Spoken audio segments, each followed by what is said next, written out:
Hello friends, स्वागत है आपका अपने चैनल फैक्ट्स और रावली में।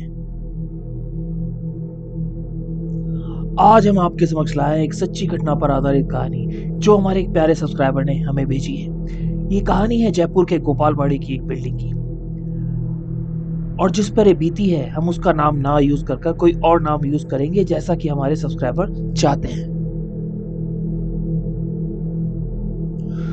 कई साल पहले की बात है, जब रोहन नाम का एक लड़का 12वीं का एग्जाम देकर अपने सुनहरे भविष्य की उम्मीद से प्रोफेशनल कोर्स की तैयारी करने जयपुर आया था।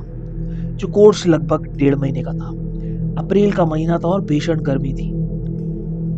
किराए का कमरा ढूंढना मानो बहुत ही मुश्किल हो रहा था। फिर भी जैसे तैसे रोहन को एक छोटा सा 2 कमरों का फ्लैट मिला, बहुत ही सस्ते दाम पर, जिसको देखकर रोहन बहुत खुश हो गया। मगर मकान मालिक ने कहा कि एक ही कमरा रहने को दे सकता है, दूसरे कमरे में उसका कोई सामान रखा है, इसलिए किराया कम मांग रहा है। क्योंकि किराया बहुत कम था तो रोहन मन ही मन बहुत खुश हुआ और 2 महीने का किराया देकर अगले ही दिन उस फ्लैट में शिफ्ट हो गया। उसने सोचा, मेरे लिए तो अच्छा है, कुछ समय की बात है, मेरा काम भी सस्ते में हो जाएगा और घूमने के लिए थोड़े पैसे भी बच जाएंगे। अब रोहन उस फ्लैट में रहने लगा। उसने उस बंद कमरे को देखा जिसने मकान मालिक का सामान रखा था, और तभी कबूतरों की डरावनी आवाजें सुनाई दी। तभी रोहन ने मकान मालिक को फोन लगाकर पूछा कि सर, आपके उस बंद कमरे में बहुत सी कबूतरों की आवाजें आ रही है, कहीं कोई खिड़की या दरवाजा खुला तो नहीं रह गया? हो सके तो आप मुझे उस कमरे की चाबी दे दें तो मैं खिड़की को बंद कर दूं और सब कुछ चेक भी कर लूं। बहुत बार उस कमरे की चाबी मांगने के बाद भी मकान मालिक ने कोई ना कोई बहाना बनाकर टाल मटोल कर अंत में उसे चाबी नहीं दी। अब रोहन उस घर में रहने लगा। अगले ही दिन रोहन को गर्मी बहुत जोर से लगने लगी, तो उसने सोचा क्यों ना पड़े कूलर की ठंडी हवा खाई जाए।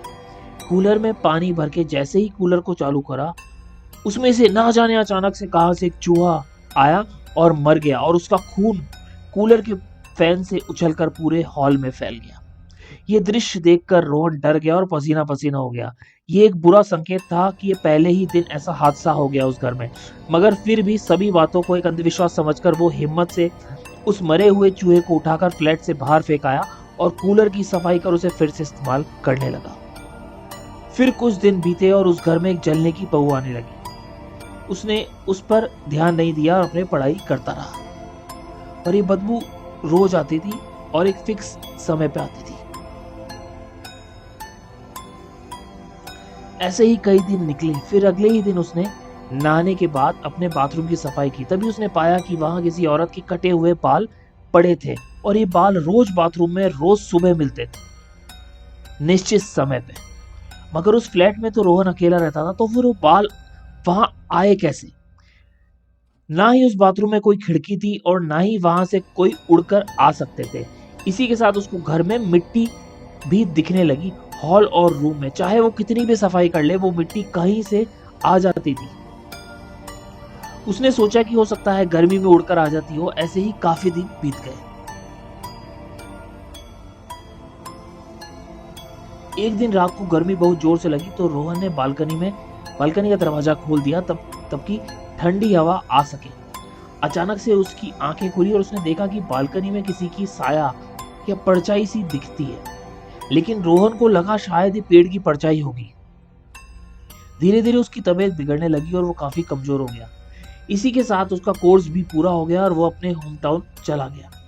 रोहन अपने घर अकेला नहीं गया, अपनी बीमारी को साथ लेकर गया, और वो अनकही बीमारी काफी लंबे समय तक चली।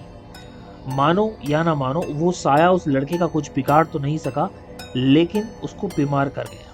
काफी लंबे समय तक इलाज करवाया, पर उसकी सारी मेडिकल रिपोर्ट्स नॉर्मल आती थी। डॉक्टर को समझ में नहीं आ रहा था कि आखिर रोहन को हुआ क्या है। काफी इलाज के बाद भी कुछ सुधार नहीं आया, और माँ बाप ने भगवान की शक्ति पर विश्वास कर काफी पूजा और अनुष्ठान भी करवाए।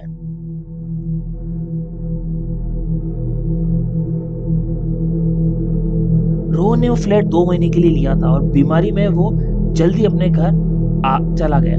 अपना कुछ सामान वही छोड़ आया। अब रोहन के भाई मोहन को जयपुर से नौकरी का इंटरव्यू कॉल आया, तो उसने सोचा कि जयपुर तो जा ही रहा है, क्यों ना रोहन का सामान भी लेते आऊं। एक रात वह वहीं रुकने का उसने निश्चय किया। अगले दिन शाम को वो उस डरावने फ्लैट में पहुंचा और अपने भाई का बचा हुआ सामान एक बैग में भरकर सोने लगा। तभी उसको गर्मी लगी और उसने भी वैसे ही रोहन की तरह बालकनी का गेट खोला ताकि ठंडी हवा आ सके और वो चैन से सो सके। इसी तरह वो सो गया।